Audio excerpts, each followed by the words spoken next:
Have you ever heard of a place where over 100 people just disappeared? No bodies, no struggle, just gone. This isn't a modern thriller. It's a real event from over 400 years ago. In 1587, a group of English settlers landed on a remote island, full of hope for a new life. 3 years later, when their governor returned, he found nothing.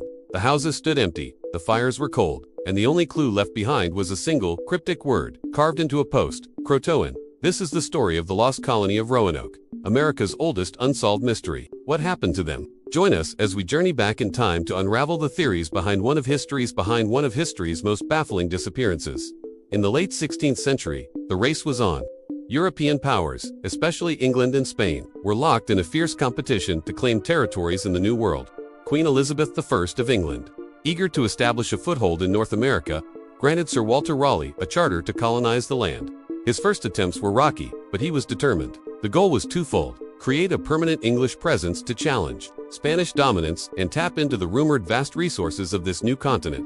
In 1587, a third, more ambitious expedition set sail. This wasn't just a military outpost. It was a full-fledged colony, complete with men, women, and children, ready to build a new life across the Atlantic. Their destination was the Chesapeake Bay, but fate, or perhaps a stubborn pilot, landed them on Roanoke Island, a strip of land off the coast of modern-day North Carolina. It was here, amidst the unfamiliar sights and sounds of the American wilderness, that their story would begin and mysteriously end. Upon arriving on Roanoke Island, the 115 colonists, led by their governor, John White, immediately got to work. They were a diverse group, families seeking new opportunities, craftsmen with essential skills, and farmers ready to cultivate the land. They repaired the fort and cottages left behind by a previous short-lived military expedition. Life was challenging. They had to build homes, clear land for farming, and forge relationships with the local Native American tribes, like the Secretan and the Croatan. Governor White, a skilled artist, documented this new world in a series of beautiful watercolors, capturing the people, the wildlife, and the plants. His paintings give us a precious glimpse into those early days. One of the most significant events was the birth of his granddaughter, Virginia Dare, the first English child born in the Americas. It was a symbol of hope, a sign that this colony was meant to last, to put down roots and flourish. For a brief moment, it seemed like their dream of a permanent English settlement was finally becoming a reality. But as the summer of 1587 drew to a close, the colony's initial optimism began to wane. Their supplies were dwindling much faster than anticipated. The harvest wasn't as bountiful as they had hoped, and relations with some of the local tribes grew tense, making trade and foraging difficult. The colonists realized they wouldn't survive the coming winter without a fresh shipment of provisions from England. A difficult decision was made. Someone had to sail back to get help. The colonists pleaded with their governor, John White, to be the one to go. He was reluctant to leave his family, including his daughter and newborn granddaughter, Virginia Dare, but he knew the survival of the entire colony depended on it.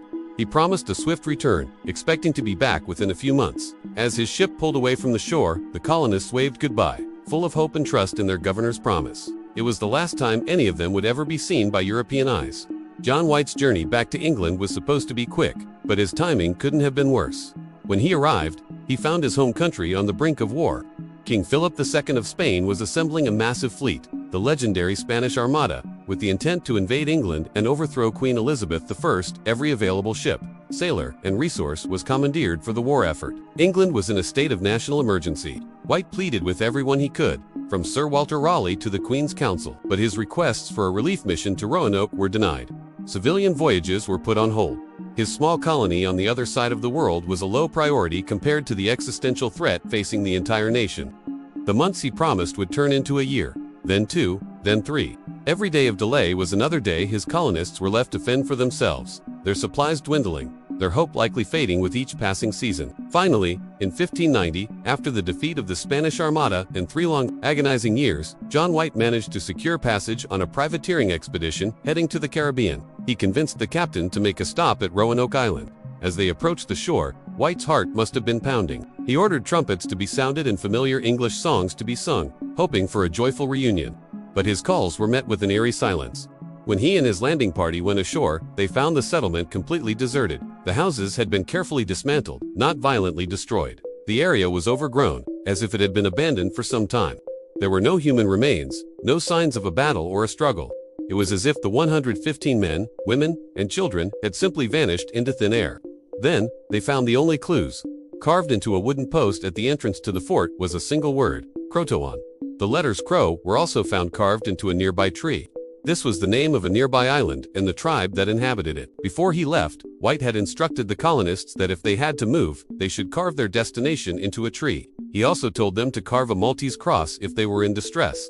There was no cross. The clues seemed to point to a planned relocation, but it was the beginning of a mystery that would endure for centuries. So, what happened to the settlers of the lost colony? The Croatoan carving is the most significant clue, leading to the most widely accepted theory: assimilation. This theory suggests that the colonists, facing starvation and isolation, chose to leave Roanoke and seek refuge with the friendly Croatan tribe on what is now Hatteras Island, about 50 miles south. Over time, they would have integrated into the tribe, intermarrying and adopting their way of life. Later, English explorers reported hearing stories from Native Americans about people with light hair and eyes living among them, and some claimed to have ancestors who could speak from a book. Another, grimmer theory is that the colonists were attacked. While White found no signs of a struggle, tensions with some local tribes were high. It's possible a less friendly tribe attacked the settlement, either killing the colonists or taking them captive. Other possibilities include disease or starvation. Without resupply, the colonists would have struggled to survive, and a deadly epidemic could have wiped them out quickly. Though this doesn't explain the lack of graves or the carefully dismantled settlement, the mystery is that each theory has evidence to support it, but none can fully explain the complete and total disappearance of an entire community. For centuries, the story of the lost colony was just that, a story, a piece of folklore. But in recent decades, modern science has stepped in to search for real answers. Archaeologists, historians, and scientists are using cutting-edge technology to re-examine the case.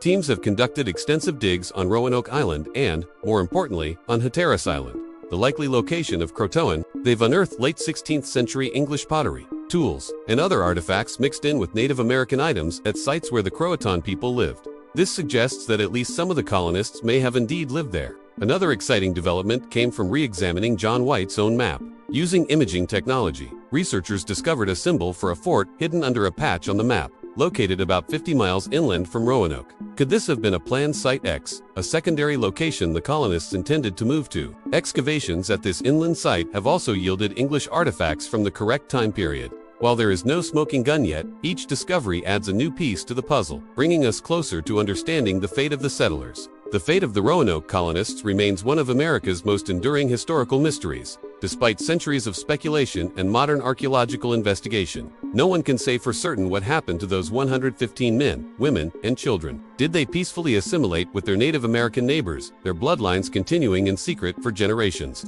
Were they victims of a sudden attack, a devastating famine, or a deadly disease? Or did they attempt a perilous journey home, only to be lost at sea? The Croatoan carving is a tantalizing clue that seems to point toward survival, but the complete lack of any definitive record leaves the door wide open to interpretation. The story captivates us because it's a human drama about survival, hope, and the unknown, set against the backdrop of a new and untamed world. It reminds us that history is not always a settled story, and some questions may never be fully answered. What do you think happened to the lost colony? Let us know your theories in the comments below. Thanks for watching, and don't forget to like and subscribe for more journeys into the mysteries of the past.